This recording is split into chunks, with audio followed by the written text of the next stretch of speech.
Back breaking news చూస్తున్నాం. జగన్ తిరుమల పర్యటన రద్దయింది. కాసేపట్లో జగన్ మీడియా ముందుకు రానున్నట్లు సమాచారం అందుతోంది. డిక్లరేషన్ ఇచ్చాకే జగన్ తిరుమల రావాలని హిందూ సంఘాలు డిమాండ్ చేస్తున్నాయి. డిక్లరేషన్ ఇవ్వకుండా వస్తే అడ్డుకుంటామని హెచ్చరించాయి.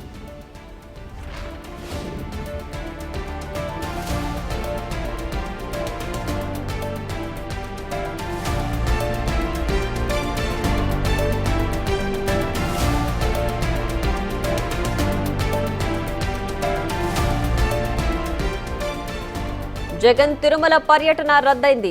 కాసేపట్లో జగన్ మీడియా ముందుకు రానున్నట్లు సమాచారం. డిక్లరేషన్ ఇచ్చాకే జగన్ తిరుమల రావాలని హిందూ సంఘాలు డిమాండ్ చేస్తున్నాయి. డిక్లరేషన్ ఇవ్వకుండా వస్తే అడ్డుకుంటామని హెచ్చరిస్తున్నాయి. లడ్డు వివాదం ముదురుతున్న వేళ జగన్ తిరుమల నిర్ణయం హాట్ టాపిక్ గా మారింది.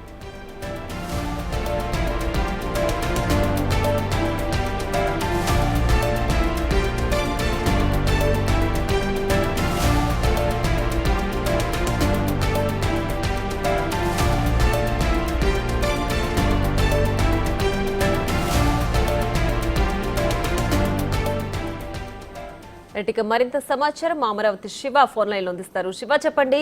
జగన్ తిరుమల పర్యటన అయితే ప్రస్తుతానికి రద్దయినట్లుగా తెలుస్తోంది. డిక్లరేషన్ కి నో చెప్పినట్లేనా? ఖచ్చితంగా. ఎందుకంటే ఒకవేళ గనక జగన్మోహన్ రెడ్డి డిక్లరేషన్ ఇస్తే గనక ఒక మతానికి చెందిన వ్యక్తిగానే ముద్రపడే అవకాశం కనిపిస్తా ఉంది.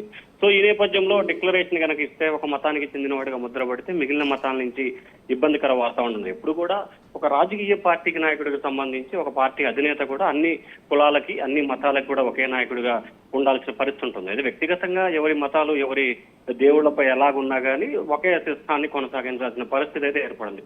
సో కొద్దిసేపు క్రితమే మాజీ సీఎం జగన్మోహన్ రెడ్డి తిరుమల పర్యటనని రద్దు చేసుకున్నారు. అయితే తాత్కాలికంగా రద్దు చేసుకున్నారా, మళ్ళీ తర్వాత ఇంకొక సందర్భంలో వెళ్తారా అనే దానికి సంబంధించి ప్రస్తుతానికైతే క్లారిటీ లేదు. కానీ డిక్లరేషన్ పై కొనసాగుతున్న వివాదం నేపథ్యంలో కూడా మాజీ సీఎం తిరుమల పర్యటనని రద్దు చేసుకున్నట్లు కూడా అధికారంగా కూడా పార్టీ అయితే ప్రకటించింది. అయితే ఎందుకు రద్దు చేసుకోవాల్సిన దానికి సంబంధించి మాత్రం ఆ పార్టీ ఎక్కడా కూడా వివరణించే ప్రయత్నం చేయలేదు. డిక్లరేషన్ కి సంబంధించి కొనసాగుతున్న వివాదం నేపథ్యంలోనే జగన్ తిరుమల పర్యటన రద్దయిందిగా భావించాలి. ప్రియా.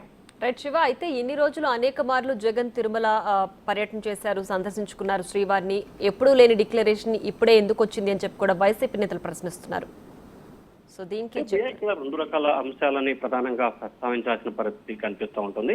గతంలో 19 నుంచి 24 వరకు కూడా వైఎస్ఆర్సీపీ అధికారంలో ఉన్న నేపథ్యంలో అప్పుడు ప్రభుత్వం వైసీపీ ఉంది కాబట్టి ఆయనకు అనుకున్న వ్యక్తులు, అంటే ఆ పార్టీకి ప్రభుత్వానికి సంబంధించిన వ్యక్తులు ఉన్నారు కాబట్టి ఎప్పుడు కూడా డిక్లరేషన్ కి సంబంధించి వివాదం కొనసాగలేదు.